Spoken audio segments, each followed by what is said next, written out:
I think I did this with Modao Zushi at some point. Hey, it's Romania Black. I'm sorry. I couldn't wait. I thought about it really long and hard. I was like, it's not that late tonight. I was like, I could watch the next episode, and I was like, no, I'll wait for the comments. And then I was like, you can't end like that. No! I can't do it. No. So this will be the last one that I binge, and then I will wait for more episodes to come out. I will take a break after this, but at least that's what I'm telling myself, but I couldn't wait. No. So again, like I said in the last reaction, I feel like there is a lot that the novel is going to expand upon with this entire Half Moon Pass, with the soldiers, with all of that. I feel like there's a lot the novel is going to expand upon, and that's really exciting. I'm excited to get to the novel and do reviews of it along with the manhwa and see how they draw it out, how it's illustrated. I'm really excited, but there's so much mystery in this city. One, we don't exactly know for sure who the two women are. We think that they're the interceptors, we think they're the priests, but we don't know for sure. We don't know. It's not been confirmed. We think that the one in the dark robe is at least the one for Half Moon Pass, the one that was in the story that used like the blood altar and the sacrifice and everything to gain all this power. We're pretty sure that she's the Wrath, that she's one of them. Okay, sure. But we don't know who the light-colored robed girl is. We don't know who she is. We don't know exactly where Yao is. I think that Yao either went to go get another god to help and took off, or is helping Feng. And I say that because Yao, back in episode 8, really wanted to go get help from the Heavenly Realm because the communication arrays weren't working. And Xie Lian's like, no, we got this. And he's like, fine. But you could tell he was really impatient. So I think he went back to get a god to help. And then Feng, meanwhile, is like trying to lure them away to keep them distracted. Apparently, he's probably still fighting the one entity because the Half Moon Priestess went back to the pit of sinners, to that place. Xie Lian has had his hand fully healed. They found some of the herbs to take back to the cavern to heal the one guy, old Zhang. But they haven't got there yet because they were kidnapped by the moon soldiers and taken to this pit. And Zhao has volunteered himself, thrown himself in. I'm like, okay, why? He's suspicious. I don't trust him. And so I don't know what his deal is. And then San Long just offered himself up like, sorry, boo, I gotta go, let me go down here and handle things. Which does not bode well. I'm sure he'll be fine because he's Hua Cheng. But, okay, on the one hand, I am sorry that I'm watching ahead. I'm sorry that I couldn't resist the urge to binge up until this point. So I am sorry that I'm watching episode 10. But on the other hand, at least I won't get spoiled for this episode. So I am going to wait. I am going to tell myself I'm going to wait after this episode till at least the comments for episodes 8 and 7 have come out. At least, I feel like at least... My thing is, if I watch ahead on the Donghua, and I did this with Modao Zushi, the things that came out in the comments section for the Donghua for that series, because I think there were a couple episodes that I just couldn't wait. I'm like, I gotta watch. I feel like if I miss something or somebody brings things up, I can talk about it when we get to reviewing the novel. So I don't feel so bad in that regard for binging, but I'm sorry you all have to wait. You all have my sympathies because how you all waited week to week on this show, you all deserve medals, cookies, something, a paid vacation, something, because how you all did it, I don't know. But at least this episode is a minute longer. It's 20 minutes. Anime Annie, I'm so glad you're compiling those advertisements because I can't wait to watch them. I'm sure they'll be worth it for having the runtime shortened on these episodes. But the fact that they're only 20 minutes, it's going to go by like that, and I'm not ready for it. But what can we do? So, oh, y'all. I didn't bring out Whiteboard Kun last time. I don't know how this episode's going to go, but I know San Long is okay. I know he'll be fine because he's really a devastation ranked ghost. He's probably okay. At this point, I'm like 98% sure he's Hua Cheng. But I am curious about Zhao. I'm curious about these two interceptors, who they are. If they are even interceptors, we don't know. Maybe they're a ghost in disguise. We don't know. They could be a god for all we know. We don't know, right? The Heavenly Realm has done some sketch things, and the fact that Ling Wen was like, don't worry about Half Moon Pass, the fact that that's a thing makes me a little suspicious too. So something's going on, and I just want our detective Xie Lian to figure it out, and I just want San Long to be safe, and I have a feeling that he will be, but curiosity killed the cat, y'all. I couldn't wait. So sorry y'all have to wait a week, but what can we do? So In any case, I am excited to dive into this episode and just see what happens. So we shall see, right? We're going to start Heaven Officials Blessing episode 10, and we're going to do that here in 3, 2, 1, and let's go.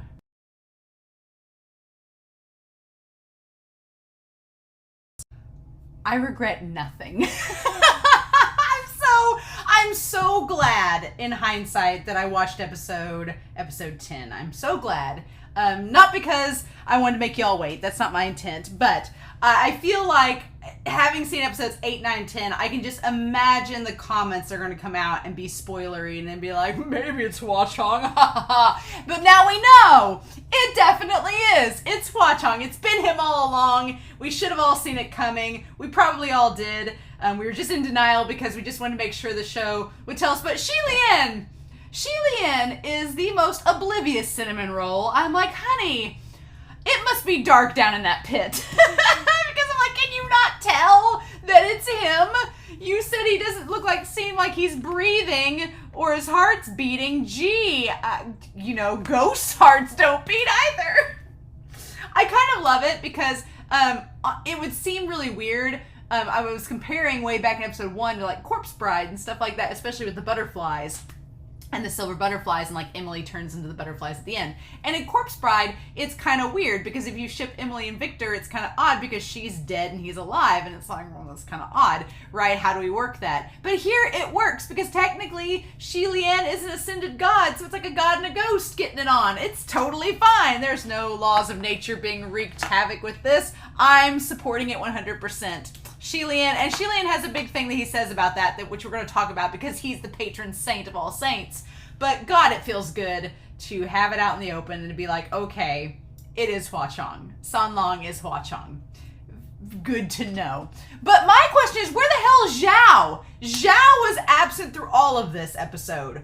And he went down to the pit too, so did Hua Cheng kill him as well? I don't think so. Because you think he would have made a note about it. So what gives? What happened?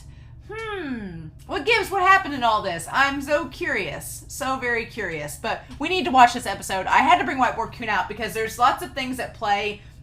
I have lots of questions that I want to ask going into episode 11. Because we only have 2 episodes after this. I am definitely going to take a break after this episode, I promise. And hear some of your comments. And take a break and watch some other shows and build up because we only have 2 episodes left. I want to savor those 2 episodes in that OVA. I want to savor them, even though we're going to get into the novel afterwards, right? I still want to savor it a little bit. So I'm at least going to wait a week, at least wait a solid week before diving into episode 11. But we need to go through this episode and just talk about some things. So I wanted to put down questions. There's lots of questions asked in this. And again, I'm glad I watched ahead because some things that were not clear. It's funny, there were things in the last 2 episodes that I was very, not confused about, but had a lot of questions with. This episode did not answer those questions. It just gave a little more clarification of what questions I need to be asking. So I was like, oh, okay, good job, MXTX. I'm glad that you've established this. So we have questions going into episode 11. And I will probably rewatch this in a week and prep myself along with your comments for episode 11. So questions going in. Where is Zhao? Did, get on here. Did Hua Cheng not kill him? Maybe he didn't, and maybe we're just waiting until maybe Hua Cheng has like put Zhao away, knocked him out, and threw him aside. Maybe just to get him out of the way for the moment until they dealt with Xie Lian and everything else. Maybe that's the case. It seems like it almost seems like the border. So the barrier in the pit. Okay, it lets you in, but not leave. Is that Hua Cheng's doing? Is it the priest's doing? We don't know. Or is it something else? We don't know. So that is that, because it seemed like Xie Lian tried to like get the ribbon to go out, to get Rongji to go out, and it wouldn't let it go. So something's up with the barrier. Where's Zhao? Don't know where he's at. Not sure what's going on there, but there's gonna be more questions come up, and we'll tackle them as we go. But man, you know, and this intro and everything, I was getting a little sassy about the intro. I'm like, oh, you guys are just, that's our recap, but it was all worth it. It was all worth it. So, oh my God, y'all, the confirmation that Sanlong is Hua Cheng is just absolutely glorious. I love it. So yeah, so Xie Lian's like, oh crap, he went down into the pit. So did Zhao. What are we going to do? I'm going to go in after him. I just love that he just hops like a little bunny rabbit. He just goes boing and hops down in there. It's the best. He's just like, yoink, time to go. It's so good. I absolutely love it. I love that Xie Lian, no hesitation. He's just like, I got to go save him. He's, at this point, Xie Lian, I'm sure, does not think that Sanlong is a human at this point. I think after he saved him and realized his heart wasn't beating, I would hope that Xie Lian would be like, he's probably not a human. But our cinnamon bun is so non-judgmental that he's just like, well, I don't care if you're human or not. It's like, all right. So we're going to put Sanlong. We're going to put Sanlong / Hua Cheng. And the names rhyme. Should have seen it coming. We're going to put him over here. Right. I don't know who to call him now. I want to call him Sanlong, but then I want to call him Hua Cheng too. So I guess we'll just see. We'll see what Xie Lian. Xie Lian keeps calling him Sanlong, even though it's clearly not him.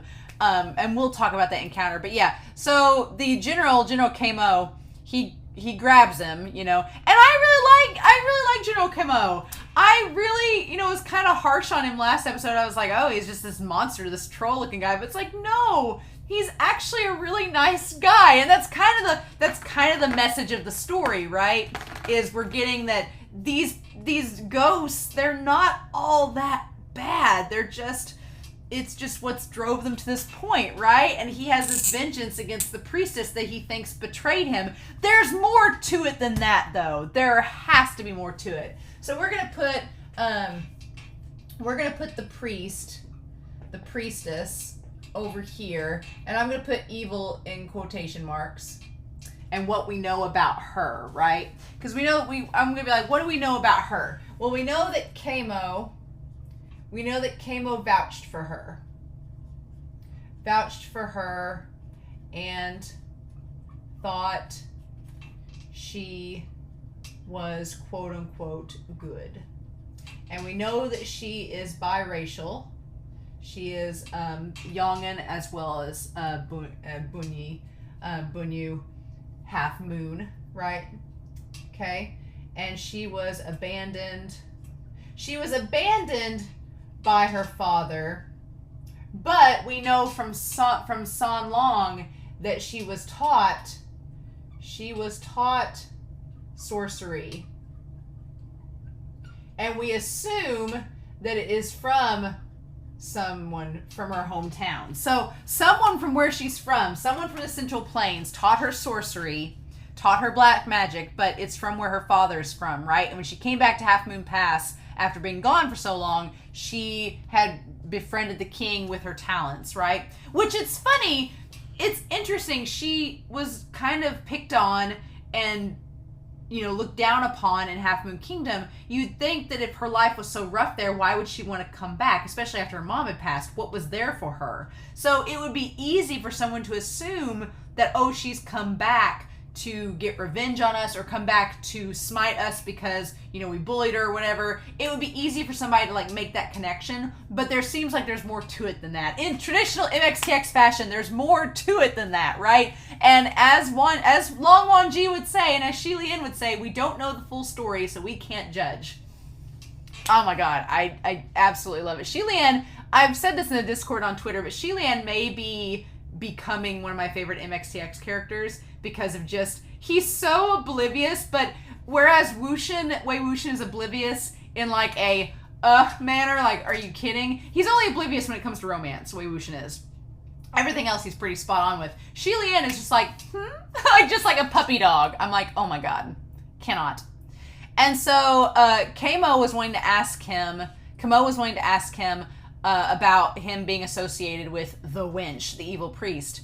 But Xie Lian's like, no, I gotta go down and make sure San Long is okay. And so I like that we get the animation of Ruoyi just getting... And so I thought the priestess was... I thought the evil priest, the ghost girl, I thought she was the other girl from episodes 8 and 9 that's with the other woman that's cloaked. I thought she was her. She's not. It's not her. And I'm sure everybody in the comments is being like, nope, that's not her. And I was like, ah. So again, I'm glad I watched ahead because otherwise that would have been spoiled to me. No, she's the evil priest girl. So this whole time I've been thinking that the evil priestess was one of the two that caused the sandstorm, but that's not the same person. So the evil, I'm again putting in quotation marks, the evil priest did not cause the sandstorm. So who are the other two women? They're not her. They're not the winch. So who are those two ladies that Fong and them are fighting? What? Who are they? We don't know who they are. Are they other ghosts? Are they gods? We don't know this. Like, what's going on? So I love that we have this mystery where we found her, and it should have, in hindsight, it should have been obvious that this girl was not one of the two they saw in the last episode because of the long braids. We saw in the story that San Long tells, the girl had the 2 long braids. But honestly, I thought that maybe she was just older and she changed her hairstyle because her robes were that dark purplish black like they are here. But no, it's a different woman. So is one of the women in the dark black robes posing as the evil priest to like make people think that she's still causing everything? Was she around when all this went down in the past, when the Half Moon Kingdom fell? Is she responsible for it and this girl's taking all the blame? We don't know, right? Why is the girl in white there? We don't know. So again, fascinating.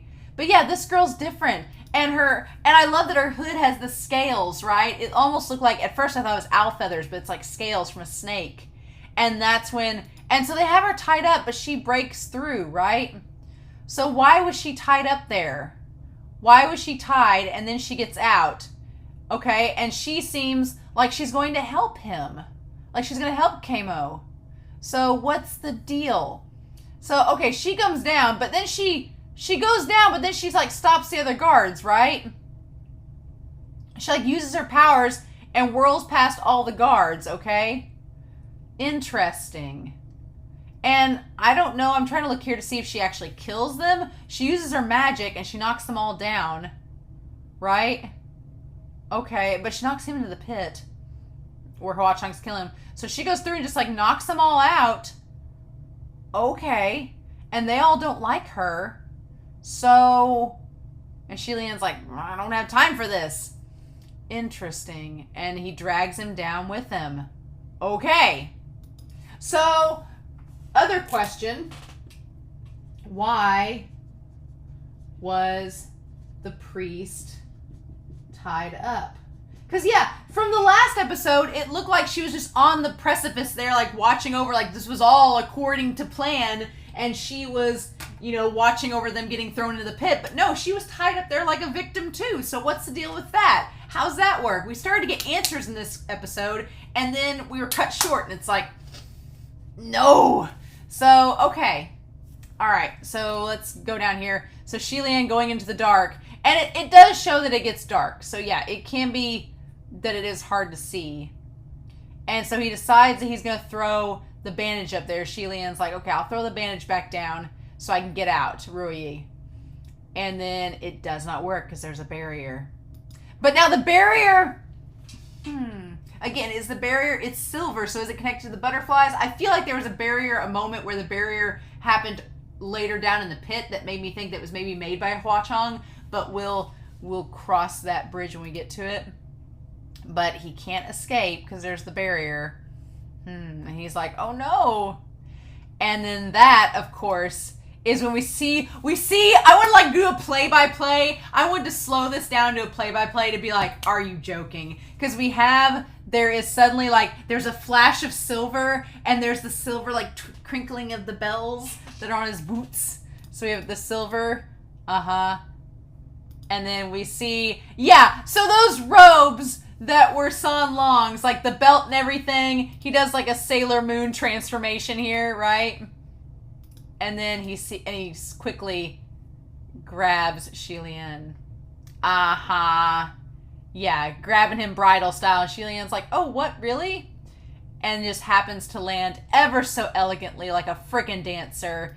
And Xie Lian, sweetheart, you went on a midnight stroll under a corpse forest with a man with a smirk like this. You don't remember him from before? Did you get bonked on the head, sir? And he's like, oh, what? He's like, San Long? Is that you? And I love that Kamo like falls to the ground like a mess, and then San Long just delicately, Hua Cheng, ever so elegantly, like a dancer, like a ballet dancer, just lands ever so gracefully. Yeah, but his robes, he's got the twinkly boots. He's like, oh, is that you, San Long? It's so dark down here. Are you all right? Oh, he has the silver chains, the butterflies. Oh my God. And he's like, are you hurt? And he's grabbing around and like grabs his face and like, he doesn't say anything. And he's like, I'm fine. And he's like, oh, all right, thank you. Please put me down. And he says, no. And he's like, why not? Because it's dirty. Okay, so that all makes more sense, that he does not want Xie Lian to get quote unquote dirty.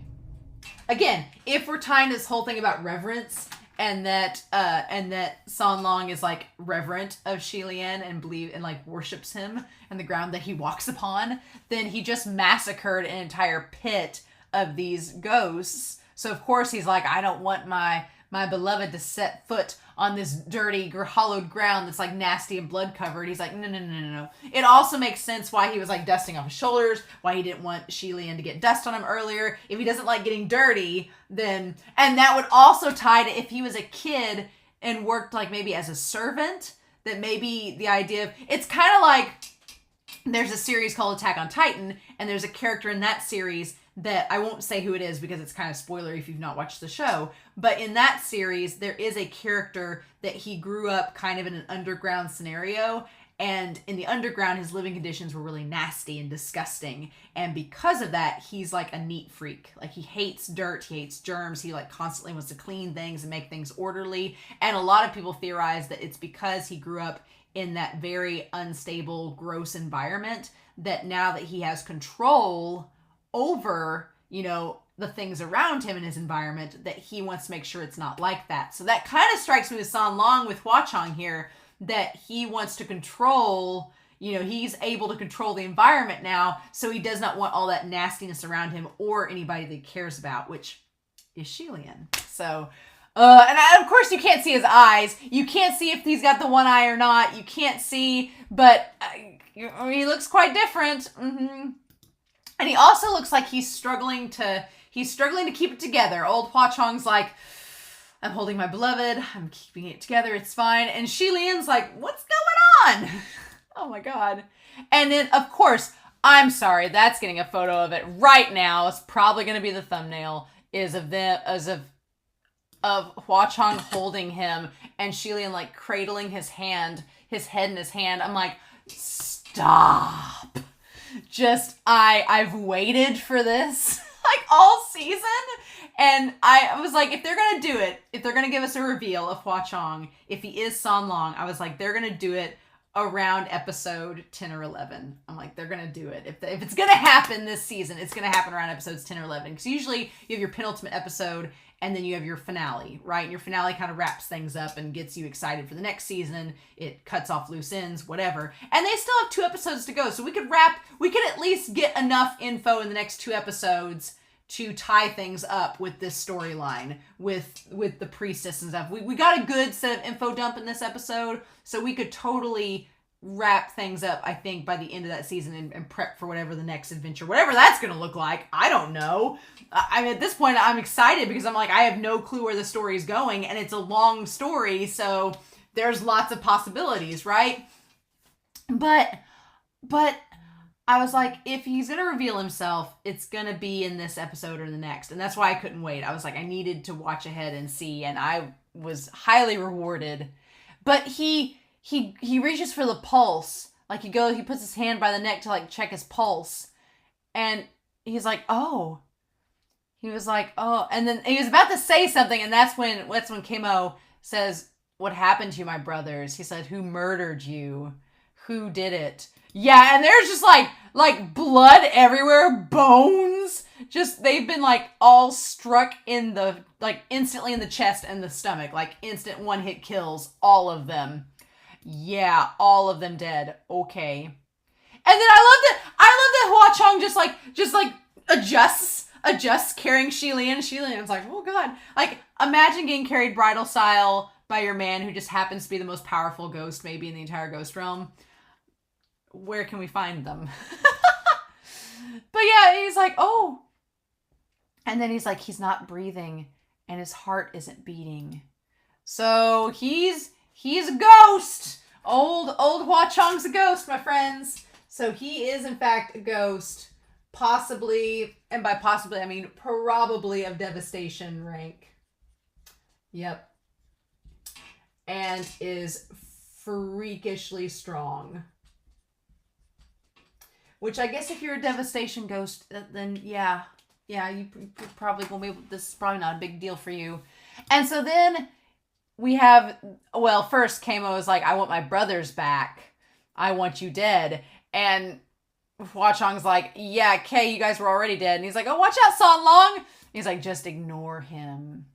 And then I love that this, like, he just spins around like a dancer, holding Xie Lian like it's the most graceful thing ever. Just flips around and just like instantly ducks out of the way, just slides and glides like a dancer. And just, he's like, oh, you should put me down. And he's like, don't worry, just relax. Like, oh my gosh, it's so romantic, but it's so, MXTX has the ability to like make the most romantic scenarios out of the most bonkers action moments. Like in any, I don't know, I've never watched a series that's had as much action as this has and simultaneously as much romance. I mean, there are action romance series, like Yona the Dawn that I'm watching is a great example of that. But this, it's so obvious. It's like, you know, it's just like, oh, darling. It makes me think of in the Disney's Robin Hood, where they're having the fight and Robin Hood's like doing a sword fight while talking to Maid Marian, and they're like, we'll have 6 kids, and she's like, 6, maybe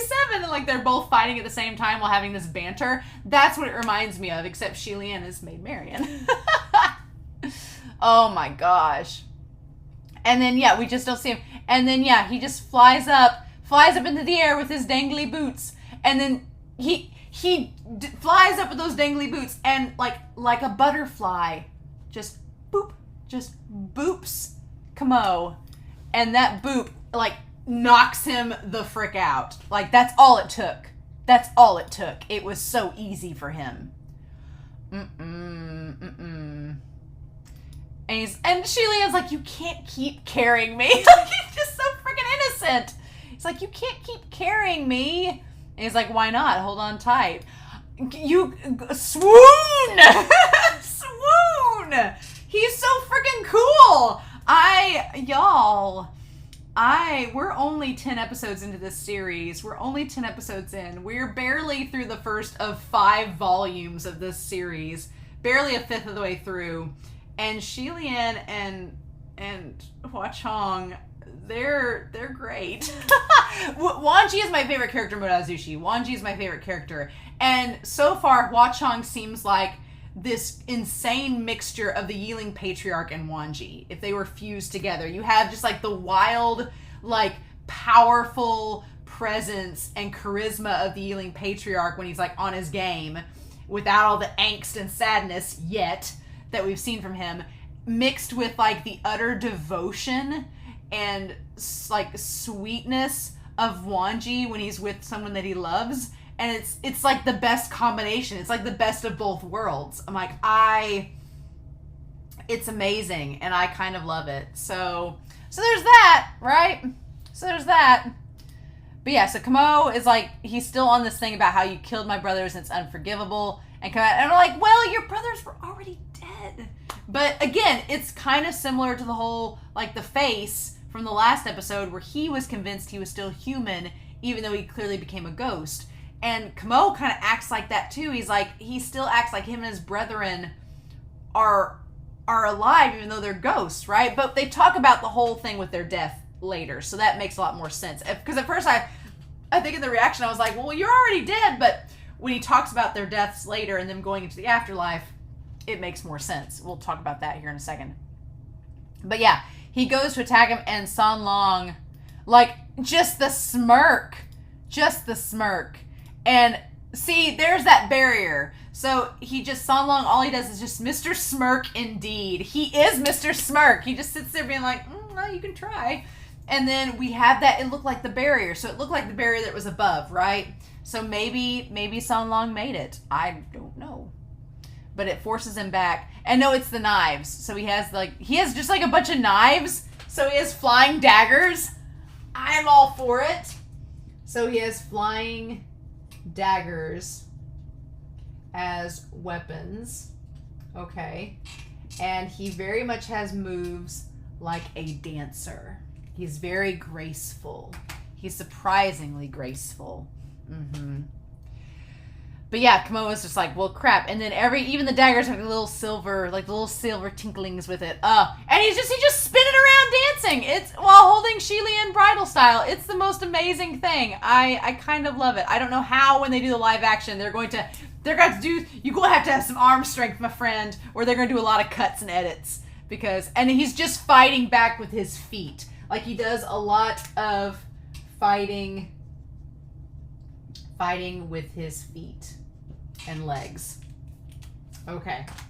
Oh my God. Yep. So yeah, but I feel like that was a barrier too, wasn't it? Or was it the dagger? Let me go back. I think it was the dagger. Yeah, because he goes back and he's dancing around. Oh, and you can see on the one hand he has the red string of fate on his finger. Mm-hmm. That's holding him. Okay, and no, there is a barrier. So the dagger makes the barrier. So I do think the barrier is tied to San Long. I do think the barrier is tied to him. So the question remains, why would Hua Cheng make the barrier to keep Xie Lian from getting out? Did he want him to find out who he was? Or was he just trying to keep the monsters from escaping? Or what's the deal? So we don't know that for sure yet. But I think the barrier was made by him. Mm-hmm. And then, again, it's clearly him. He has the necklace. He has all the robes and everything. It's all we can't see his face yet. Because show. And Xie Lian's like, man, it's funny you're fighting them all by yourself, San Long. Yeah, and he's like, San Long, you killed all of them, huh? He's like, yes. And he's honest. He says, yes, I did. So Xie Lian's like, okay. He's like, San Long, when you see a pit like this, again, think twice before you jump! That part is the funniest damn thing in the world to me. He's like, I couldn't even stop you. That's the funniest thing. Xie Lian, that's not the question you should be asking. I would write up here, why is Xie Lian so oblivious? But I think it's a moot point.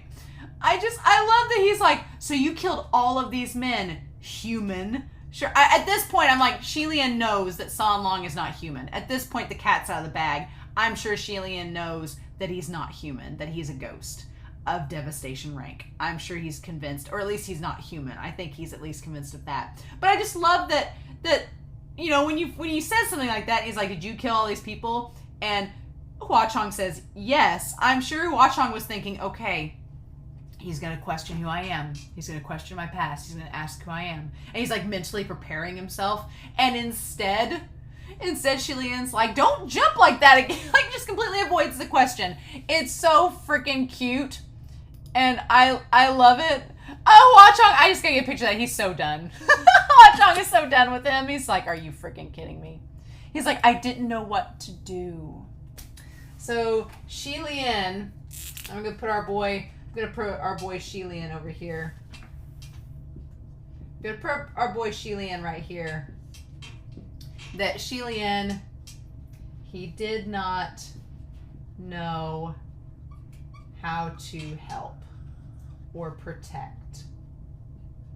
That's what he's most concerned about, because our boy is a patron saint and the biggest cinnamon bun in existence. He was more concerned, he wasn't concerned by the fact that San Long killed all these ghosts, like, whatever. He's more concerned about the fact that he couldn't protect him. And he's like, I want to be able to protect you, darn it, so just humor me.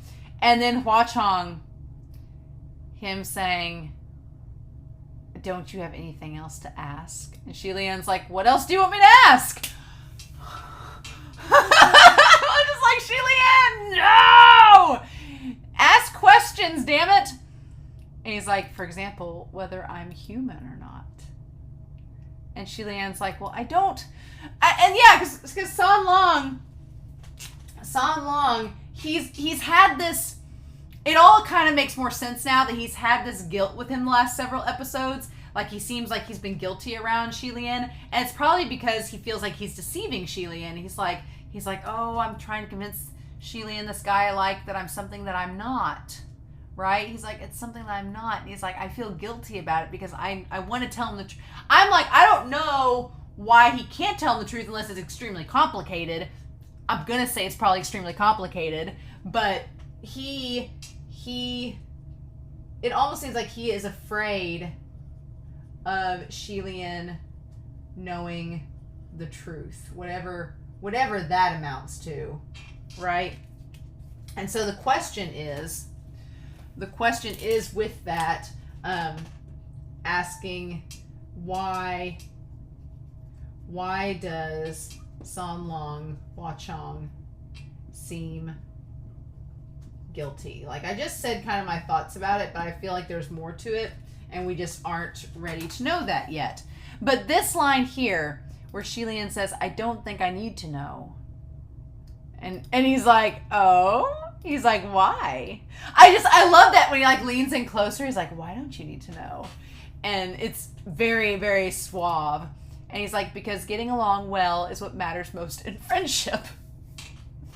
Freaking, like, Xie Lian has, like, a whole horde of Care Bears underneath that white robe, ready to Care Bear stare anybody into liking him. He's a freaking ball of powdered sugar in human form, and he's great.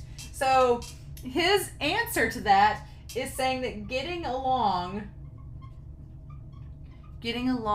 well is what matters most in friendship.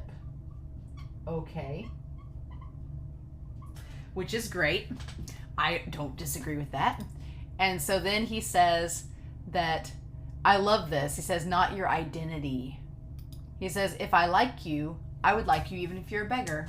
And if I dislike you, I would dislike you even if you are a king. I love that he's just so, Xie Lian's like, that's just how I think. That's how I feel. Like, he's almost like a kid himself in that moment, where he's just saying his words of wisdoms. So he's like, he says, I would like you even if you were a beggar, and I would hate you even if you were a king. So he does not judge. Our patron saint is the biggest cinnamon bun, and he doesn't care what they are. He's like, even if you were a king, if I didn't like you, it wouldn't matter about your status. Status doesn't matter for anything. Which, that's kind of fun in a way, because I feel like if Hua Cheng is in fact, if San Long is Hua Cheng, the king of ghosts, which we know he's Hua Cheng, but if he is the king of ghosts, it's funny because it almost seems like Hua Cheng rose up the ranks and became like this incredibly powerful being to impress Xie Lian, and Xie Lian could care less. Xie Lian's like, well, I would love you even if you were the poorest person on earth, because here's the thing, and that connects so much to Xie Lian, because Xie Lian has been a beggar, a scrap collector who ascended because of that. He's also been a king, a prince, a crowned prince. So he's like, I'm sure for Xie Lian, people hated him while he was the prince, but people have also loved him while he was the beggar. So he's like, you can't judge people based on status. It's so sweet. It's wonderful. And I feel like it ties a lot to, he's like, it's simple. I feel like that's tying to the whole message with Xie Lian. He's like, your status does not matter. If you're a good person, that's all that matters. He's like, if I like you no matter who you are or what you are. And if I don't like you, it doesn't matter if you're a god or a ghost. So Xie Lian, so that makes me think that there's going to be, again, some heavenly realm qualms come up. And Xie Lian is going to have some opposition. And he's going to be like, I don't care if you guys are gods in the heavenly realm. What you're doing is wrong, and I'm opposed to it. I can see why San Long said that the emperor probably didn't like Xie Lian, because he's a patron cinnamon bun. What we do. So I love that. And as he's like, so I don't have to ask. And God, Mr. Smirk with him just being like, oh, good. Look at you. And he's like, that's a very good point. He's like, there's a reason I love you. And he's like, oh. He's like, watch out, San Long. I love how oblivious Xie Lian is. It's so oblivious. He's just so, does not get it. And then he manages to let the bandage go to attack him. And he's like, it's not fair. It's two. He's like, it's 2 against 1. It's not fair. And then San Long says, you can't even win if it's 1-on-1. So what difference does it make? It's like, ooh, burn. You're all henchmen of that wench and you must die. And Xie Lian's like, he's like, don't kill him, San Long. He's like, don't kill him. He's like, we need to ask him to get out of here and how to do it. He doesn't know that San Long probably made the barrier. He doesn't really, he's like, we gotta find a way to get out of here. And San Long's like, my sweet bean. He's like, shouldn't you put me down now? And he's like, just wait. And he like takes him over to like the only clean spot in the pit. And I think honestly, not only was it the only clean spot, but he wanted to hold on to Xie Lian just a little while longer, right?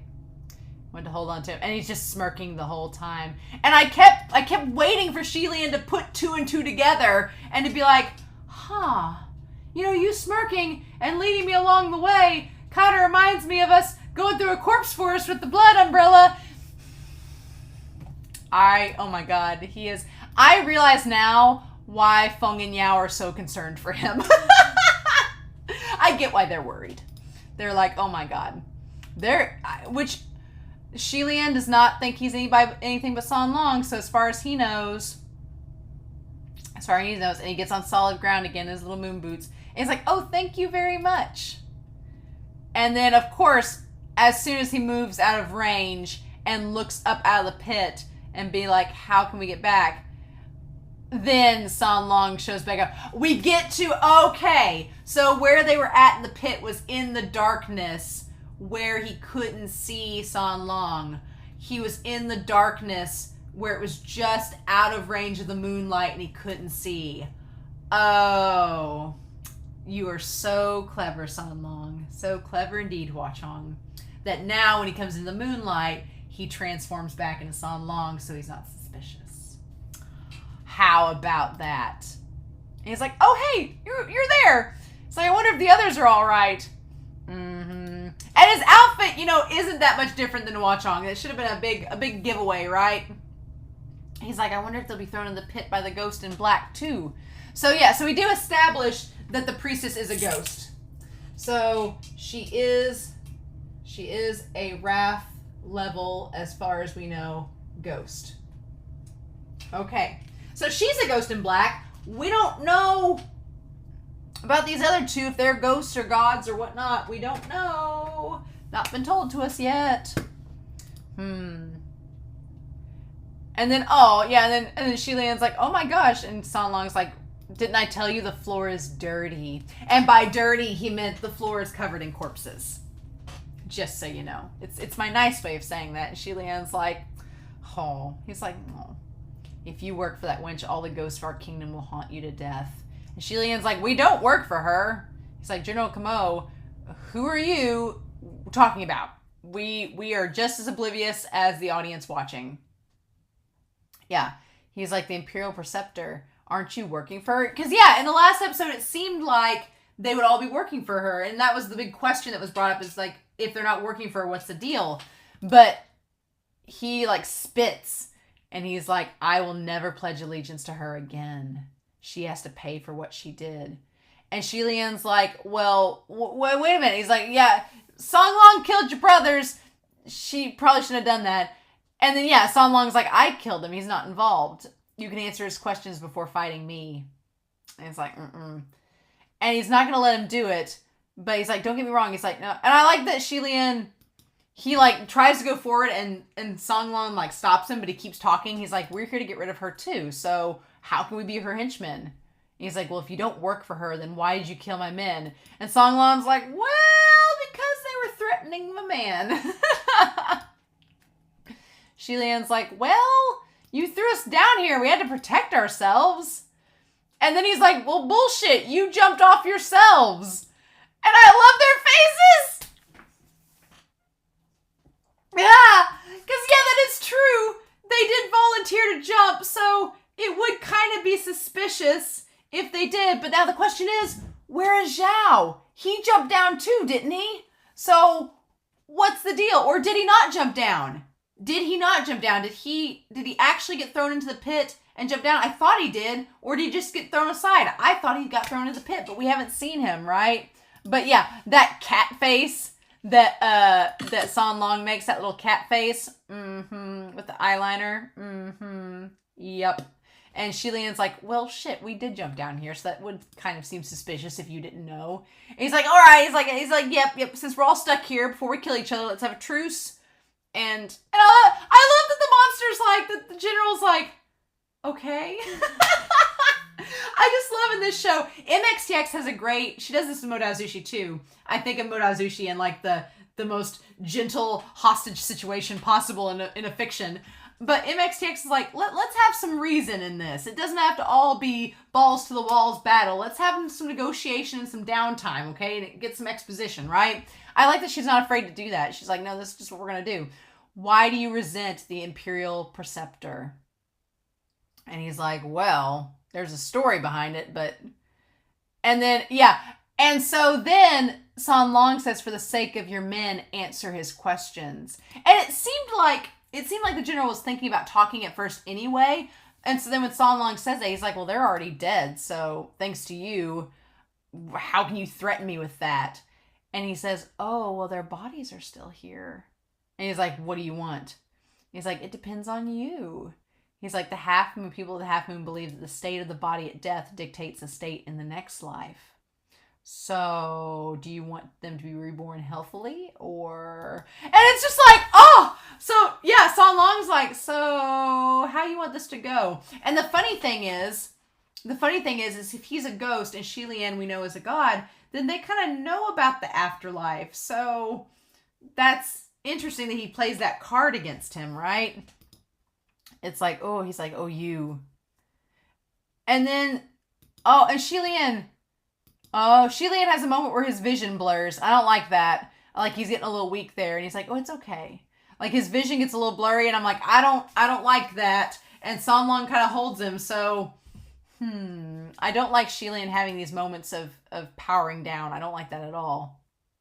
And so General Kamo says they were all gallant soldiers. Don't touch their bodies. They were miserably stuck in the pit for years.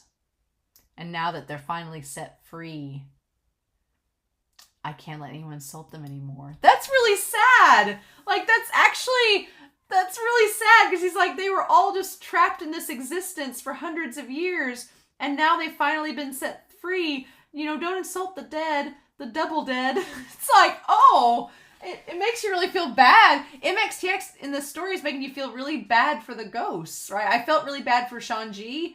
I felt bad for the face guy in the last episode, because he was in denial and even died. And now I feel bad for General Kamo. I'm like, damn, these ghosts got it rough. It's like, ugh. So the general feels betrayed by the Imperial Preceptor. I'll just put IP on there. He feels betrayed by her. I call her the Priestess, but the Imperial Preceptor. And Song Long, again, that smirk. He's like, oh, yeah, isn't that funny how that works? He just seems so jaded. Like, Song Long, a.k.a. Hua Cheng, he seems so jaded, like he's seen some shit. And he's just like, oh, you have no idea. Like that smirk. I cannot wait to get more into his character. I really can't. I'm really excited to get more into his character and see what more we find out about him as we go. But that's what the novel in season 2 is for, right? And he says, are you here to kill Banyu? Okay, which is the IP. He's like, foreigners like us don't know anything about the Imperial Preceptor. Since you've worked with her, please tell us more about her. Xie Lian's like, hey, and I love that Xie Lian is such a negotiator. He's just like, he's very, very empathetic. Very empathetic and patient. He's just like, no, we can wait. We got time down here. Let's go this. He seems, San Long, aka Hua Cheng, seems like he's jaded and not trusting. He's not trusting. And we talked about that last episode and the episode before that he's just not, he's kind of just jaded by it all. Whereas Xie Lian seems like he finds, like, even though he's been through what I assume is hell, he still finds the good in people and wants to keep that going. And so he says that she hated the Half Moon Kingdom. And he's like, well, isn't she a citizen? And he says, yes and no. Her mom was, but her dad was not. That she, according to him, she hated the kingdom. Okay. And for a split second, I'm not joking. For a split second, when we see the silhouette of the guy with the baby there of her, when we saw the silhouette of him, it kind of looked like the Yiling Patriarch. So we turned to walk away. I was like, Wushin, did you actually have a kid? No. But yeah, I like that he said he was sick of the harsh life. He abandoned the wife and daughter and went back to Yong'an, which is really sad, and left the woman alone with the baby. Which is really sad because, yeah, he just abandoned her, right? It kind of reminds me of Shanji a little bit, that she just got abandoned too. And she died of depression, kind of like Shanji too. She committed suicide. So it's these women that died these horrible deaths, except for all we know, the mom did not come back as a ghost. Now, whether we'll find out different, I don't know. But she died when the little girl was 6. And so the 6-year-old was left alone in this world. This biracial child is the evil priest. Our culture regards stoutness as beauty. And so the biracial child was bullied for being scrawny. Because, yeah, she's so beautiful. She's so beautiful, but she does look kind of frail. So I could see, like, if they were, like, a warrior race, they wouldn't like her. They wouldn't like her. So she became more and more eccentric. Which, I don't know if that's a translation thing, or if she just kind of was more withdrawn and kept to herself amidst this warrior nation. Because she didn't know what else to do. A riot broke out at the border and many people died, and the biracial child disappeared. And when she came back, she was equipped with the evil sorcery from Yong'an. So apparently during one fight, during a fight, she vanished and came back with the sorcery from Yong'an, with the techniques that she developed. And then when she disappeared again, that is when she opened the gates and got Kamo and all of them killed. So that's interesting. I'm like, I don't know why. I mean, I get why she would leave, because if the people there weren't kind to her and she didn't, and they bullied her, I get why she would leave and go back to her father's home. But why come back? Unless, I could see how somebody would instantly think it was for revenge, right? I could see where someone would get that idea. She even acquired a position in the royal palace, which I guess this king was like Xie Lian and didn't judge her. But we get MXTX's classic, we're going to blame this girl and brand her as evil even though we don't have concrete evidence. It's like time for gossip train to start. MXTX is great with this. And they say the scorpion-tailed snakes she controls are so wicked. If she uses them against us, we won't be able to get the antidotes. And they're like, oh, that's true. She's evil. She's an evil priest. Not to mention she's only half-blood. It's like, okay, Draco Malfoy, I see how this is. But yeah, so, but that's interesting because in the last episode, when they told the story, it was about the queen's kindness and how the queen, like, took the herb and put it over top the snake and the scorpion to heal them. So these snakes have been around this kingdom for a while. The girl was just able to control them. So that's interesting that she was able to use her sorcery to control them. She's a mongrel.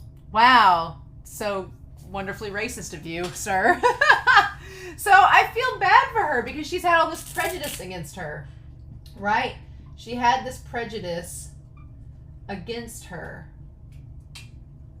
So, I mean, based on what we've seen so far, these people were really awful to her. They were racist and called her a mongrel because she was only a half Banyu. And they just basically called her evil because she messed with snakes. So you could see why she would have that resentment. But then Kamo is the one that defends her time and time again.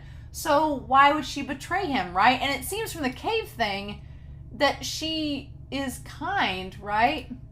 And so the king at least is like, I won't hear it. Like, the king seems like he's pretty reasonable in all this. He asked Kamo for his opinion. He's like, no, I like that this king seems at least, you know, like non-judgmental enough.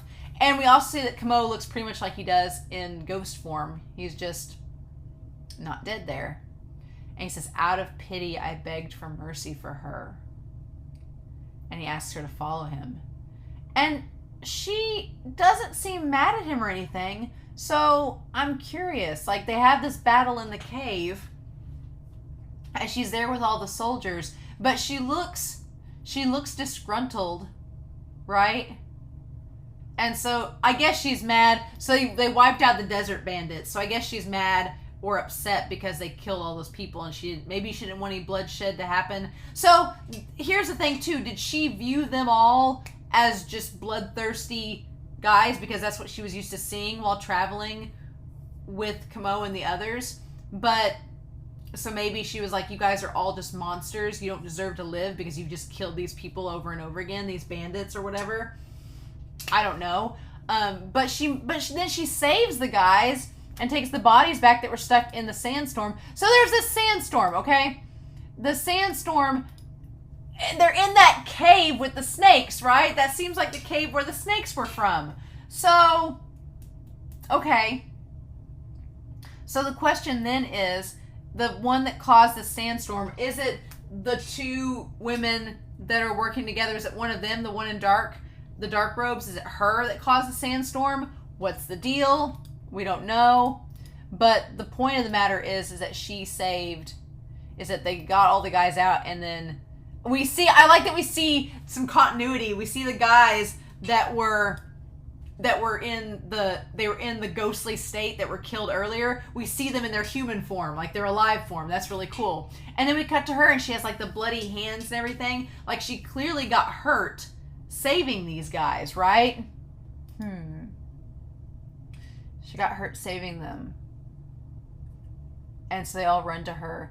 Now, and she points. Like, so is she mute? Maybe? I don't know. Is she mute? But she saved them all. So now the question is, her hands were bloody, so she get injured. Is that to show that she got injured saving them? Or did she have to use the blood to, like, cause some kind of powerful reaction? I don't know. But she burrowed a shelter, so maybe that's why her hands got injured, just from burrowing the shelter. And then he looks and sees her at the edge of the tunnel. After that, she dug out the bodies. And she is kind of creepy. She is kind of creepy because she just sitting there with these eyes just staring at them and not saying a word. And so I guess she injured herself while she was trying to dig the tunnel and everything. But yeah, she is kind of creepy, right? But she seems odd. That's the word I'm looking for. She's odd, not evil. When they said eccentric earlier, that doesn't mean she's dangerous. Xie Lian made the whole big spiel about just because you're odd doesn't mean you're dangerous and we shouldn't judge you. She just seems odd, like she's different. right? And they don't quite understand her and what she's thinking, but that doesn't make her dangerous necessarily until we get to the point with the siege, right? She did all of that single-handedly. And then I finally believed that she wouldn't be a threat to the kingdom. So I vouched for her and dismissed the dissenting voices. And you see them all go to battle, and you see her like charging forward and using the snakes. Okay? She was reliable and highly skilled, but she wasn't arrogant. And then he made her to be the imperial preceptor. And even though she has all these like ornate designs, like the big, like the beautiful like golden crown and everything that kind of looks like a little snake, you know, cape and everything, she still looks sad. She still looks sad, right? And so the question is, did she even want to be the imperial preceptor, or was she just trying to survive? Okay. Because I mean, Kamo kept recommending her. So if we go back to episode 7, San Long's story was that the people all started kind of praising her too. And that kind of ties to this episode where they say, long live the imperial preceptor. They were kind of praising her as well. Okay. And she was able to like use her sorcery. So then when the battle happens, they say that she disappeared, and they say why, and then the gate, and then some guy shows up and said that she opened the gate. But the question is, why would she do that? I mean, she's had plenty of time to get revenge on the troops. The fact that she saved them from the sandstorm, if she really wanted revenge, why didn't she let them all die in the sandstorm? What's the deal? Why did that happen? Why'd she spare them only to have them die later? Unless she needed the blood for the ritual or whatever to make herself stronger, but that's playing a long game, right? Because it seems like some time has passed between that cave scene and this. So, I mean, that's playing a long game if that's what you're going for. And they could have died during battle between now and then. So, that part doesn't make sense. And so, then it shows him, like, looking up in the midst of battle, like, we see the snakes are everywhere, biting everyone, like, poisoning them all. And then the palace is on fire, and then she's standing up there. And he's looking up. And is that her, though? Is it her, or is it someone else? We think that it's her. But is it someone else? He says, why? Why did she do that when I trusted her so much? The evil priest is a traitor, and she deserves to be hanged over the sinner's pit. So, okay, so I guess they tied her up there? I don't know. And he's like, and so Xie Lian's like, calm down. And San Long's like, wait a minute, listen. And then we hear her coming through the barrier. Yep, and then that's when the episode ends, damn it. Now the ED did sound different. The ED sounded different. It sounded like somebody else was singing. There was a different voice. Maybe it's Hua Cheng's voice singing. I don't know. But yeah, oh my gosh. I'm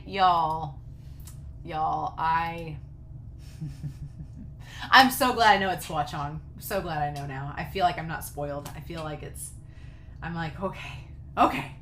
Whew. But there's still so many questions. So, again, where's Zhao?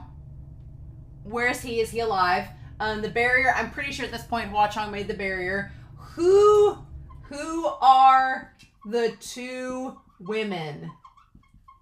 If they're not the odd priestess, who are they? Why are they there? Why have they been there? What's the sandstorm story? What's the story Morning Glory? Why are they doing this?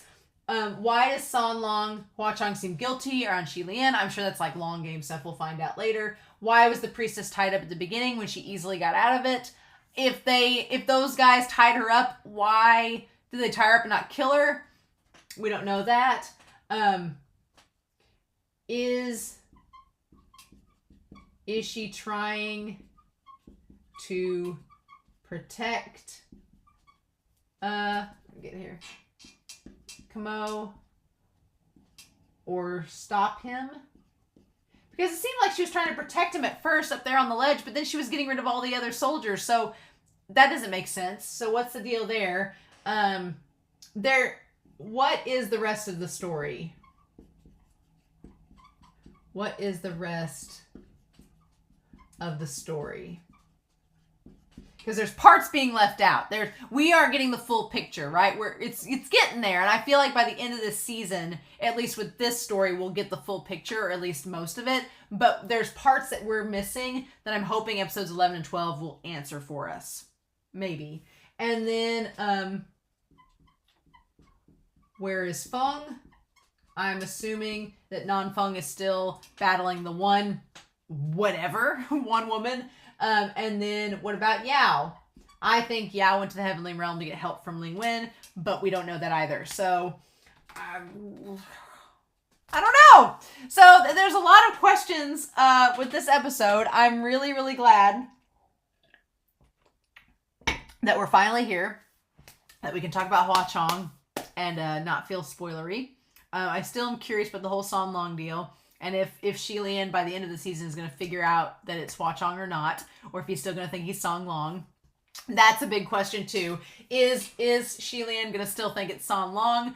Or why would he need to keep himself hidden from... He didn't hide himself from Xie Lian as Mr. Smirk back in episode 1, so why does he have to hide himself now?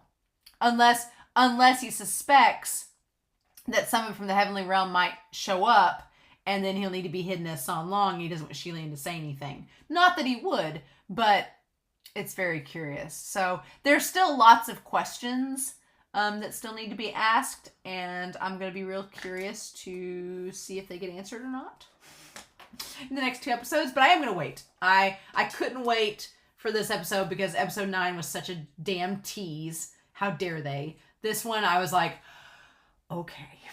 I got some answers. So I'm at least going to wait a week before going back, at least until after episodes 7 and 8 come out on YouTube and Patreon, and then I'll probably go from there. So, but yeah, I hope y'all enjoyed this reaction. This was a lot of fun. I hope y'all enjoyed this reaction and discussion. But yeah, please no spoilers about the novel, and please no spoilers about the end of the season. We will get there. It'll be fine. But in the meantime, I hope y'all have a wonderful week. Please stay safe, take care, and yeah, I'll be back very soon with episode 11, the penultimate episode of season 1 of Heaven Official's Blessing. Bye.